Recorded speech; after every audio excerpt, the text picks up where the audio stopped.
Barbie was definitely a highlight in my career because that was just like the coolest thing ever. Yeah. And nobody knew how like big it was going to be, and then it came out and it's like the coolest thing to be part of. And how did that all come about? I literally got an email from my agent saying this is the audition, but I think, I'm not even joking, the first email I got, I'm sure it was described as like a small feature film. It was literally just like, like we didn't know it was going to be like this big film. We didn't know Margot Robbie was going to be in it. Like it was such a fun process. Like the audition literally like didn't even feel like an audition. Like the choreographers, Lisa and Jen, like they were just so much fun. It was not even a scary audition. It was all good vibes. Welcome to Studio Sessions, a video series for creative performers. Each week we go behind the scenes on the shoots and sit down with guests to discuss their careers, the creative industry, and share the lessons they've learned along the way. Welcome to the show. Hello. How was that shoot for you? That was amazing. I feel like, I always say this every time, but my favourite looks, I'm like, oh my God, I love this one more. And then I'm like, oh no, I like this one more. And I feel like by the end, I'm like, you liked all of them. You said you liked each them of them all was the your best. favourite look as you were going along. So do you want to introduce yourself to everyone? Yeah, my name's Alana. I'm 22 and I'm a professional dancer based in London. And that's me.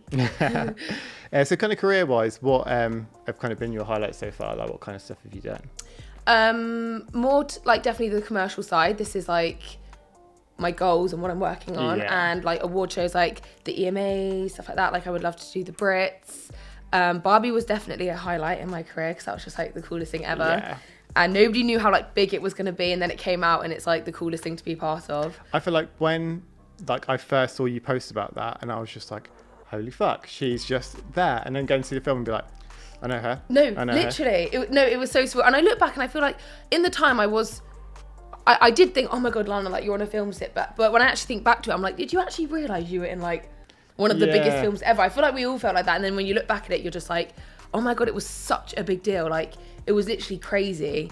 Well, I suppose as well, when you were recording, like, I feel like everyone knew it'd be a big film because like Margot Robbie was in it. Yeah. But like, not that big a film. Not that I feel big like a it film, kind of like yeah. just took over the world. Literally. Like even like everyone turned up to the cinema wearing pink and like it literally just went crazy, and like everybody knew of it. It wasn't a film where you could ask someone and they're like, oh, I've literally never heard of that. And if they did, they were just lying. Yeah, they were absolutely. But no, that was really, really cool. Really cool. And how did that all come about? I literally got an email from my agent saying this is the audition, but I think, I'm not even joking, the first email I got, I'm sure it was described as like a small feature film. It was literally just like, like we didn't know it was going to be like this big film. We didn't know Margot Robbie was going to be in it. Like it was all very, very obviously like low key. You're not really allowed to know much about it. And I'm pretty sure there was like 3 rounds, but everyone was like saying, you'll get it. Like you are Barbie. And like I feel like my whole life I've just been such a Barbie. Like I like, it's just like my whole family call me Barbie and everything. So I was just like, come on, like this is actually made for me. It has to happen. But I didn't want to jinx it or anything. And it wasn't just about like looking like a Barbie, because when you actually watch the film, it's like so different. Yeah, and also I think if you don't want to be too much Barbie, where you overpower Barbie. Yeah, exactly. Because then like some of the people they were keeping were like not even blonde, and I was thinking, oh, they're not looking for like the actual goddamn Barbie. But no, it was such a fun process. Like the audition literally like didn't even feel like an audition. Like the choreographers, Lisa and Jen, like they were just so much fun. It was not even a scary audition. It was all good vibes. And that I feel like you can see that in the film when you watch what it's all about and stuff. It's so fun. So no, it was so fun. No, really good time. Cool. So like coming back to today, if you kind of go through your first look, what was the reason you bought that? This was like my more try not to look like a dancer look, like just normal clothes vibe, because I feel like sometimes with a photo shoot when you try to look too much like a dancer, it doesn't like, it's not the same. Because I always remember people telling me when I'm starting my portfolio, they're like, you have to do somewhere you try and just look like a normal model, like a normal fashion model. So I feel like when I go on like Pinterest or I research for outfits and stuff, I look for like actual working models and see what they're wearing and see like what I can get inspired from that. I think that's such a good approach. I think going to look at, especially like models, because I feel like when people have a perception of what you're supposed to look like, and that comes from kind of mainstream media, magazines and those kind of things, and most of the times those are models in those things. And I think I've had this a few times where I've heard from a lot of agents that yes, dancey pictures are important, but like you still need those kind of fashiony sides to kind of like, because you don't know what kind of jobs are going to come from So true. Like high fashion looks, I mean, I don't think I could say mine's very high fashion, but I do think like it is sort of about copying, because I'm sorry, I don't know what to actually, like, I'm no stylist, so like it's really about doing your research, looking at the models, or like even going onto like a stylist page. I like look through so many of them and then see, oh, what are they wearing, you know? The same with like researching for like the models and stuff like that. Also researching the dancers, like go on to like the working dancers pages, like on AMCK you can see everyone's profile. So I would literally go on to like, you know, the dancers that I look up to and stuff, and be like, oh, this is like that vibe that they have. Oh, they have like a really sporty one, like I should do that as well. So really just like taking from everywhere that you can is good, because they're getting booked off those images for a reason as well. 100%. Like for sure. So kind of moving on to the second look. What was that, and why did you bring that? The jeans and the vest. Yeah. We said classic. You can't go wrong, guys, with the jean and the vest. You absolutely cannot. Like, it's so flattering. It's not giving too much. This one is giving I'm a model. I think this one is like, I feel like it's just, and even though it's commonly used, I feel like it's still not bad to do it, because I feel like because it's so simple and so classic. I think it's like the classicness. It's like a simple black dress. You'll never go out of fashion. Yeah, so true. And I feel like just jeans and a white top. Absolutely. It's just like it, because it just strips it back to just you. Definitely. Because also in your portfolio you have to have a sort of like Polaroid plain canvas sort of vibe. So yeah, that one was a classic. Oh my god, love these. So sick. Oh, love these. Wow. Cheekbone, hello. Hello, jawline. I did gua sha this morning. That's why. So kind of on that advice of what can bring to a shoot and stuff, like just kind of going more into career, what would your advice be to a younger dancer or younger performer now who's maybe just graduated or kind of like coming towards the end of dance college?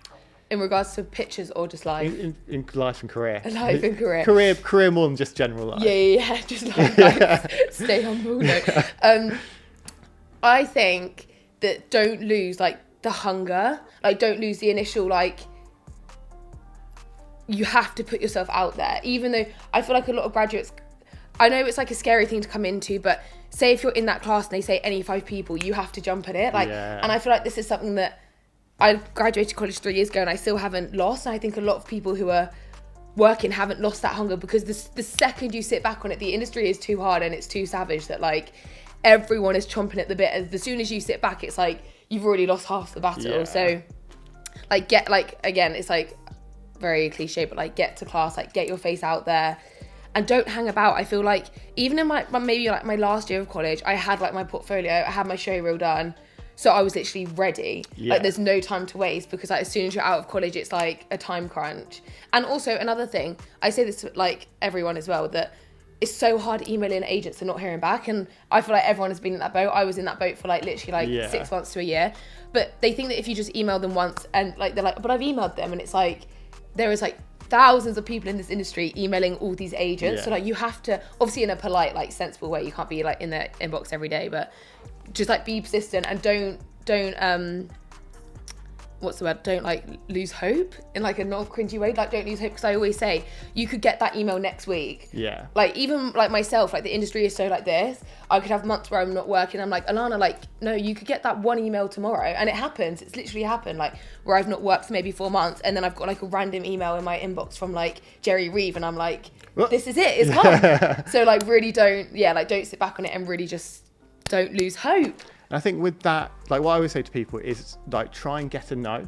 Like if you can, because it's like so people will send one email and then hear nothing. Yeah. And a no is so much better than nothing. Than nothing, of course. Because at least you know then. Yeah. And also there's so many like other ways, like even like ringing them, like looking out for, you have to be on it. Like you just have to be on it. Looking out for like all the intensives where like they're bringing agents in. Like a lot of the jobs that I've actually got is because I've been to an intensive, an agent has been there, and then the next day I'm fresh in their mind, I've emailed them, and then they've said, oh yeah, actually, like we loved you this weekend, let's get you on the books or something like this. I was actually having a conversation with someone like 2 days ago about that exact thing, where they've gone to an intensive ran by an agency and they got signed from it. Yeah. And it's like, yes, those intensives might be expensive. Oh yeah, but it's... But like being in the room, like how much, if someone said, like if you had no agents and they said to you, how much would you pay to be on an agent's books? Yep.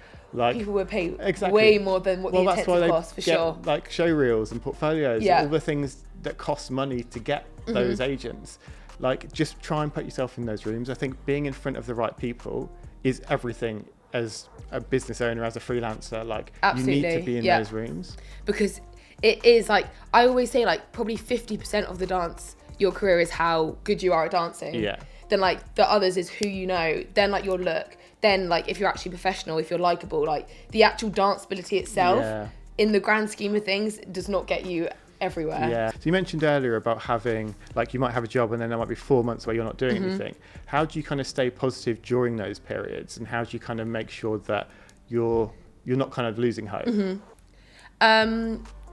I think keep working on yourself, as in like gym, this is a very obvious one, like keep your like physique, like your health, because this also makes you feel good. Like I don't know about you, but like when I've just like ticked off my list that I've been for a run, I'm like, I'm literally ready, I'm ready for anything. And then like it makes you feel good mentally, physically, so really staying on top of your body, because also you never know when that audition's coming in, and then you don't want to think, shit, like I'm actually out of shape, I actually can't do the audition routine twice if they ask me. So really being on your game, taking class. I love this as well because it also reminds you that, like, you know, when you get picked out in a group, or like you really feel like you've danced good, you're like, okay, I'm actually not crap, like I'm actually just like I am still good, you know, like this sort of like. And also taking loads of different classes, from like the jazz, the ballet, commercial class, all of these classes, to make sure that you are ready.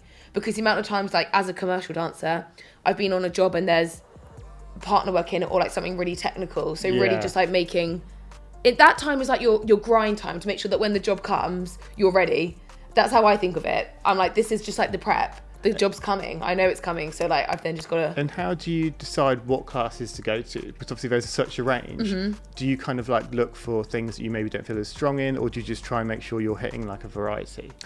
Yeah, so I feel like you have to take all different classes for different reasons. So one is like the choreographer being an actual like successful choreographer. Let's say Sean Niles. I'm like, when I can take his class, I'm there, because it's just guaranteed great class from what he's teaching. Even, like, not even just about the steps, just like how he is and how he's teaching people like this. It's just like incredible to be in a room with. Then ones where they're teaching loads. You know, there's some choreographers that will teach non-stop until like the very end. And this is on the brain, like really, really good for audition practice like this. Then making sure I'm at the jazz ballet classes so I'm not losing this, because this is another thing that when you're at college, it's ballet and jazz every single day, and then you leave and it's like, I don't think people think there's as an array of those classes, so people tend to just maybe forget about them, which I probably did for a bit. Also, I imagine a lot of people probably didn't like them so much. Yeah, so they won't do them. So like, this is where the self-discipline kicks in. Or even going to the commercial class that you know is really hard and you're not going to slay. You're going to be at the back struggling for your life. This is the class you have to go to. Yeah. But then there might be a class where, but then you also need to go to a class where maybe you're going to be amazing and feel really good about yourself, and then you can focus on other things like performance, not just picking up the steps, then thinking about how am I actually dancing this. So this so I suppose a lot of it's just kind of like almost like feeling yourself and like working out like where you are. Like if you do need a pickup, go to a class that's going to pick you up. And being honest with yourself, like don't keep going to that same class and like, you know, in the back of your head, that is actually a really easy class, but I'm too scared to... I think being fearless is like something that's helped me throughout like my whole career, because I'm like fearless. Like, I don't know, I think it's a good quality to have, because I'm not afraid of going to a class and being the worst there. Okay, great, because I know I can go to a different class and be one of the best there. So I think it's like knowing within yourself and like pushing yourself and being real with yourself that is going to help you. Amazing. Moving on to like the third look, what was that and why did you bring that? Third look, okay, all black look. This was like my... Oh yeah, this is good. Yeah, this was my... It was giving like mature, a bit model / a bit dancey. This again, I got inspiration off another model on Pinterest. Just because I also realised I didn't have anything like this in my portfolio at all. Or I did have like one in all black, but it was from like quite a long time ago. Yeah. I don't know, I love the vibe of this. And also the jewellery for this look made such a difference, because I feel like when you're just in like a pair of pants and just like a random bra, it can just be a bit random maybe, or it can look like you're going to like a audition call or something, and that's a bit eggy. But with like the jewellery, all the jewellery, the hair, I feel like this is what made it come to life. Yeah, I feel like that kind of, just the little addition of jewellery there kind of made it felt like it was styled. Yeah. It kind of was less of just, oh, here's a couple of things. It's like, oh, here's a considered look. Oh, these are really cool as well. I think this is my favourite look so far. Cool. Nice. And what would be your advice to someone who maybe has never done a shoot before and they're going into it kind of like nervous, not really knowing what to do, not understanding what their sides and stuff are? Like, what would be your advice be to them? I would also say, like, book with somebody like yourself who does a lot of dancers, or like, because there is some photo shoots that you would go to where maybe they're just so used to shooting models or just on jobs, and they're like, go. They're like, okay, pose. And now I feel like I maybe would be confident for that. But on your first photo shoot, if they're just like, let's go, and they don't tell you a single thing, that is scary. That is really scary. And then like maybe you just start doing poses that don't even look good. So booking with somebody who actually will like direct you and like you actually just like tell you exactly what to do, which I do love as well, because then it's just like there's no awkward moments where you're just like, wait, what should I do? Yeah. So moving on to the fourth look and the final one, what was that, and what made you bring that? This was actually something that I just found myself on ASOS, and I thought this could look really cool. It was just, I said it was giving like Britney Spears / Tate McRae, like this is what I can envision myself wearing if I was Tate McRae or something. And then again with like all the like the oil, the wet hair look, it just gave it like a sporty look, but with still making it look cool. It wasn't giving just like, it was giving body, but also in like a cool way that could be like a commercial dancer, how they look. Yeah, I feel like it had its body, but also confidence. Yeah. And it's like, I feel like that kind of like strength there is just like, you're like, that person, like, I believe that person could come and do a job for me. Yeah. Because there's just like the confidence kind of comes through in those and images. Also wearing clothes that are like flattering. Like, for example, like everybody knows your body looks completely different no matter whether you have it high waist, low waist, if it's super tight. And like that set, it was just the perfect fit that like I felt really confident in my body. Whereas like sometimes like you might think, and also like the tiniest things aren't always better. You think, oh, I could wear this tiny little thing, and then actually it doesn't flatter your body. So really finding out like what works for like your body is like really important as well. And yeah, the fourth one was just definitely like a great fit. So to wrap this up, do you want to give us any final advice you've got to anyone graduating right now, or kind of like a performer earlier on in their career? Apart from the dancing side of it, this is what I was always taught, like to do your research with like choreographers, so that when you go into an audition, you know who's on the panel, you know maybe what they like, you've like researched into what sort of dancers they book, so what do they have, what are they drawn towards, and then taking a bit of that with you into the room. Not just so easy to rock up to an audition and just like, oh, like I'm here, and like not really thought about it before. So whatever audition you're going into, whether like whatever style it is, where it could be like musical theatre or like a specific commercial audition, really thinking about like what you're even wearing, what vibe you're going to bring, what sort of things, if they ask you to freestyle, what sort of things is like appropriately matched to that job. So like this sort of thing that is like, I think, easy to forget about, and maybe stuff that they don't remind you about in college, and keeping all your stuff up to date. I remember I had like my show reel that I left college, I had that for about 2 years, and I thought, but I actually don't even dance the same. Like I'm literally like a 10 times better dancer than I am now. But it's all effort. It really is all effort to like get the show reel, do this edit. But these are just the stuff that we have to do. And I think that's the things that put the people in front of other people, because they're just on it and they just have updated portfolio. Don't use your pictures from as soon as you left college, because you're a different person. You look different. You have a different style, as well as like, it's 2024. Like there's new trends, like keeping up to date with everything and just not relaxing on it for sure. It's just like, yeah, I think that kind of keeping up to date with stuff is super important, and especially when, as you mentioned, with trends, because a lot of people want to go into like commercial dance, and that is so fashion led and changes so much that like you might not look current now because you last got an update 2 years ago, and like things have changed quite quickly since then. So it's always making sure that at any single point, if the phone rings, you're ready to go. You've got pictures, you've got the videos, you've got everything that just makes you just like ready, so someone can just pick you, and you're like, don't need to do any work on that, it's just ready to go. And just like touching on that as well, how like important the portfolio is now, because it's actually crazy how that is what gets you in the audition, that's what gets you in the room. It is like a bit scary sometimes to think, because even like the jobs that I was telling you about I'm doing this week, the campaigns, literally off a picture, off your headshot, and it's like, well, unless that headshot is the best thing ever, you don't really stand a chance. So it's just like really making sure that your portfolio is the best that it can be. And because that like the photos is what get you into an audition room. The photos are the first thing that the agent will see when you send them the email. And again, like it's all about like the look as well that will book you things. Yeah, like I always say, it's like a shop window. Like if you walk past a shop and the window looks bad, you're not going to walk in. So true. And it's like, if you've never seen a shop before and you're like, that window looks cool, you're going to go and check it out. Yeah, absolutely. So it's like thinking all the time, like, what is someone's first perception? Like that first impression is like that's a client could be on a website looking through models or looking through dancers and be like, it just takes that. They've never seen anyone before. So it's that first impression that's going to stand out. Yeah. Which is what's going to book you a job or not. For sure. Definitely. Yeah, well, thank you for this. Thank you so much. So fun. Thank you so much for watching. If you liked this episode, please share it. If you want to see more of these, click subscribe. And if you've got any questions or anything you want to ask, just drop them in the comments below. See you in the next session.